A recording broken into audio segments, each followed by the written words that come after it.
We live in the ultimate clown world at this point. We have a situation in Canada that's been talked about for weeks about a trans teacher who's wearing giant prosthetic breasts where you can actually see the nipples protruding. That looks absolutely ridiculous. It's insane. And it violates every standard of decency possible, especially in a space where there's children involved.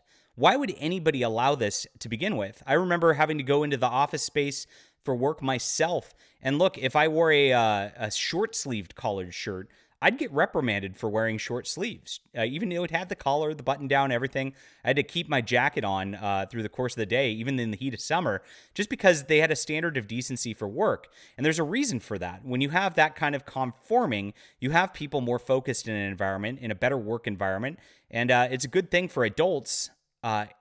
But when you get children involved, it's even crazier to think about having something like this in front of them being a mental image that these kids are facing every single day. It's abuse. It really is. And it's all because of somebody's mental illness, and it needs to stop. Now, somebody did something very interesting with this week, and we're going to get into that in just a second.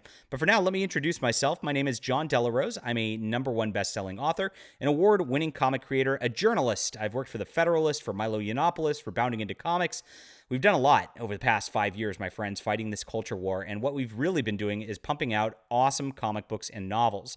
I really believe in the old, pulp work ethic from the 1940s and 1950s when America's culture was great. They would work their tails off just getting book after book out, and I want to be like that. So that's what we have right here. We have Overmind, a 66-page graphic novel, but wait! There's more. If you're not a graphic novel reader, I've got the same characters starring in The Immortal Edge, which you can scroll down, click on, and get yourself. And this is a prose novel. So I have the full regular writing. I have comics. I have everything for you guys. We're making science fiction fun again at Pulp speed, and it's really awesome. So check this out. My link's down below. I would appreciate the support, guys, for the channel. And thank you so much for everybody who's supported so far. This is our best effort yet, and the best is still yet to come. I appreciate you guys. Cool. Well, here we are. The school board protest. A man dresses as the trans teacher who wears prosthetic breasts to work. He tries to illustrate how absurd all this is, as you can see right here from Rebel News in Canada. They do good work over there. And here he is wearing the same little suit, trying to show how absurd and ridiculous it looks and how you can't even take anything seriously when this is going on. Now, he's carrying a petition, bringing it to this idiotic school board, where the school board is absolutely ignoring it. There's 16,000 parents in Canada who have signed this and said, look, we don't want our kids to be groomed with this crazy stuff where people are putting their nipples through their shirts, fake nipples at that. It's insane to think that kids should be in an environment where that's the case. And it all comes down to like pornography has just destroyed everybody's sense of right and wrong. I could rant about that for an hour though, and I'm not going to do that to you guys. But that's the origin of all this stuff for real. And so he goes further and calls the school board a bunch of woke cowards, and they are. There's nothing else to say other than that they're woke cowards. They won't protect the children.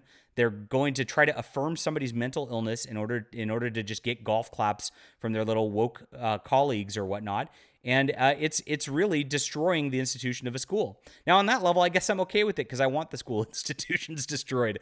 It's a big cesspool of nightmares, which is actually destroying our society on another level. But honestly, if we're gonna force a bunch of kids into a little classroom and to sit there, we should not have them stare at some weird dude's drag fantasy where he's got these ginormous honkers just being pointed at these kids. It's asking for abuse situations to happen. In fact, I think that very sight is an abuse situation just by itself.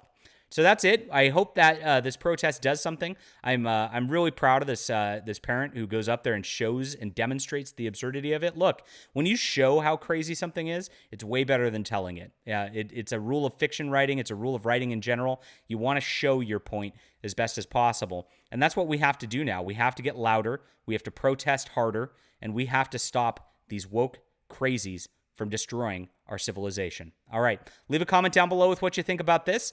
Hit that like and subscribe button. I appreciate you guys being there. Make sure to check out Overmind and all the other awesome links down below. Thank you so much for the support.